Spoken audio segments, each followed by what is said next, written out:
So in the first episode, I did a sort of tour around Spawn and the refugee base, and I sort of explained basically what Junicraft is.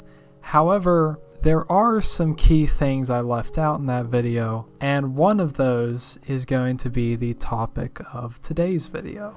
What I did not go into in the last video is how Junicraft is a vanilla plus server, which means there are some things added on which add to the basic vanilla experience. One of those such things is a plugin called MCMMO. Now what this does is it adds levels to various skills in the game.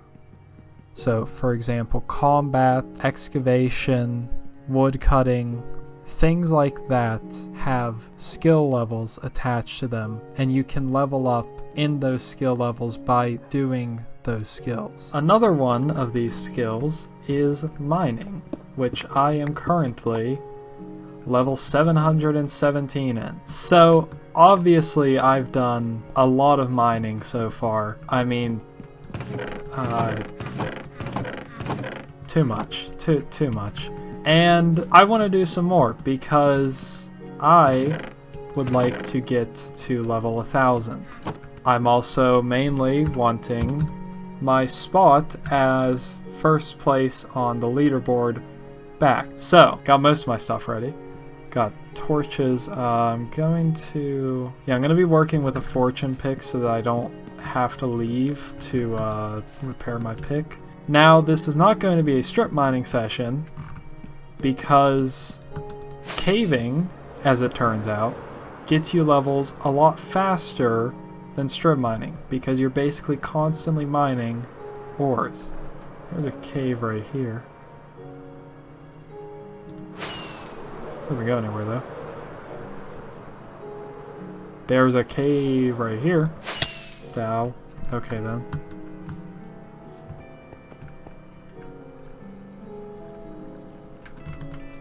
Ladies and gentlemen, we found our cave.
So a couple things I would like to mention real quick. The first thing with MCMMO, as you level up in each skill, you gain abilities in that skill. So for example with mining, I have a special super breaker ability which allows me to insta-mine blocks. It only lasts for a few seconds though, so it's not super useful. The other thing is double drops. I don't know if you've noticed it, but ores actually drop a lot more than they should, even with fortune, and blocks even, like deep slate and tough, drop multiple blocks when I break them. Now this only applies to blocks that are generated with the world. I also don't know if I mentioned this before, but MCMMO is a plugin for servers. I don't know if there's a single player equivalent. There may be, but as far as I know, there's not. The other thing that I would like to mention real quick is that the cave I'm mining in right now is not the cave we started in. I actually ended up having to go back to my base. So instead of flying that far out, I ended up going to a closer cave,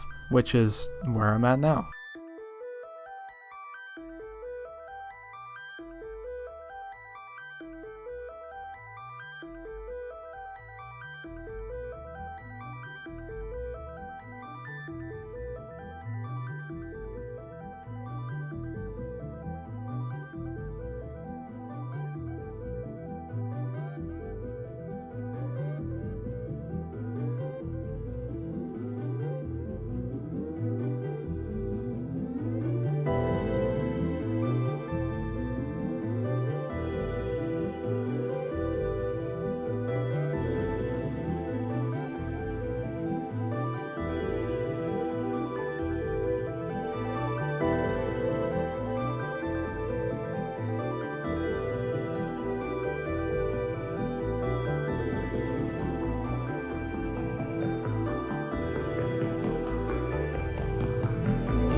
I think something I find interesting about mine shafts is how much they changed in 1.18. Now, while they didn't receive any major changes themselves, I think the added depth that the world has and the new size of the caves really changes the feel of abandoned mine shafts, because now it's not like they're narrow mine shafts in what's already pretty narrow caves. Now a lot of the times it's these narrow mine shafts that are cutting into the sides of massive ravines and gaping holes inside of the world. It's really interesting, and I think they're actually better for this. I kind of find mine shafts more interesting now. I also think with the added complexity of the modern caves, with how it's seemingly a lot easier to get lost in them because they go a lot deeper, there's more variety, and it's so much easier to get lost for those reasons. It kind of makes the mine shafts the same, because now a mine shaft could be stretching between 3 different parts of a cave system, and it starts to become confusing when you end up doubling back on your own mine shaft. Anyways, just some thoughts I had on mine shafts.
So I do want to just clarify that this is not all happening in the same session. I completely underestimated how much mining this would actually take, so there's no way this was ever going to end up being all one session. However, the first time I left the cave was just earlier on when I ended up finding an exit. At just the same time I was running out of shulker box space completely, so it actually worked out pretty well. I ended up going back to the base, unloading my shulker boxes, and coming right back to that same exit that I came out of to continue mining some more.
So as you can see here, I actually ended up finding someone's base area. This is really interesting because up until this point, these caves were completely devoid of literally anyone else. It's really interesting. I'm not sure who did this, and I'm not sure why it's just been left here, or if there was a purpose for it, but it's definitely an interesting find in what has so far been pretty dead, untouched caves.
And so, after hours and hours of mining, we are finally here. I knew when I stepped into this ravine that this was going to be the end, that this is going to be where I hit level 1000, which is super interesting.